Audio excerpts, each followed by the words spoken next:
Hello friends, so welcome to my YouTube channel. Then tuna can say ding chu hi le I photo ham I what's video ham document dang na amasa ki say chu hide tho ding hela privacy a koi ding kati na tu chunga pa he sanga nal che na che muge aku a yong amu lo de ham ai lo la muge aku a khoi thei lo ham muge aku a ami thei lo di na tabang ball ding dan cho kahin sei di hi je chen abula kona zo na gain hin vet pe di kahin thu me okay kipa masang kamin chule bonga hin kipa ka video ho abula kona hin vet pe ji jeng kipa thu kahin sei na ten ka channel a than hin lung set tin subscribe pe na like share ni hin bol pe din kahin thu me okay direct pan pai tap tin cha he ga he ka zo ka sei banga chu ilim ho hide lowa ai lo le privacy a koi lowa na ilim gallery gallery hilo le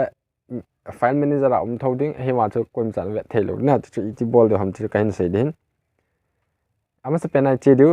file manager che du che cha ten la cha he example a phone storage ki ti a hin cha he ine su ke du hena chi wa he mi zo sen ne su ke mi zo sen bol thai hena phone dang choi yong ne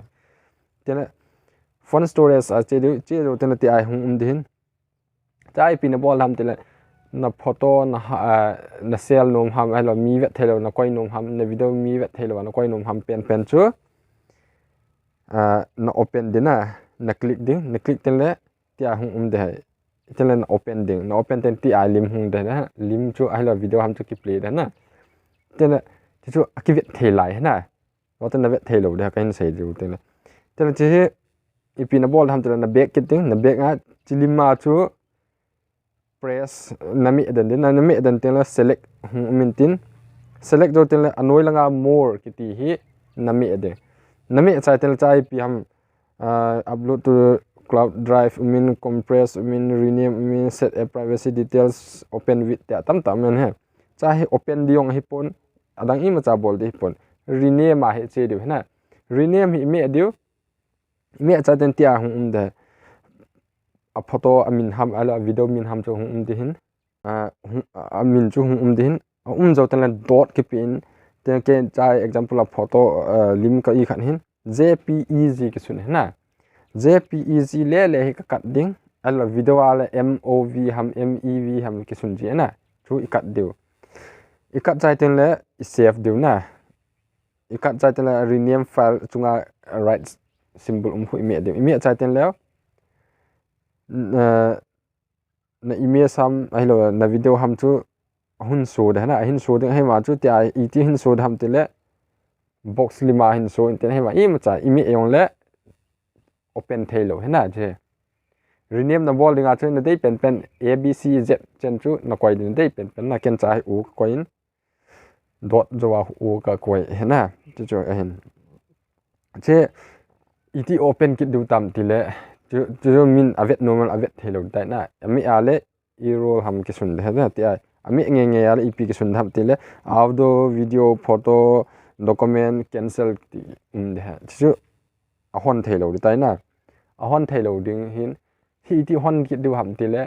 e hon I bol le I hon thei du ha na chi tu a hi hon thei na lang du kan sei tin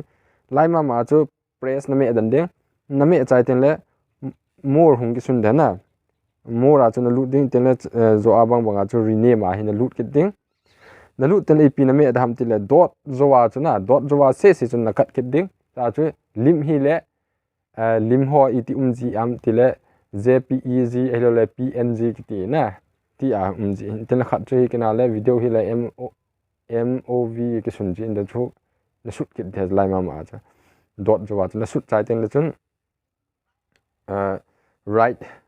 simple na me kit den na me chai ten le chun na lim chu hun so ta na lim chu me kit le chun ai lo na video chu me le chun open min tin I piano open tham tin la photo ai lo dang video player le video player na open din na open chai ten ti a chu na vet thei kit de ti chu he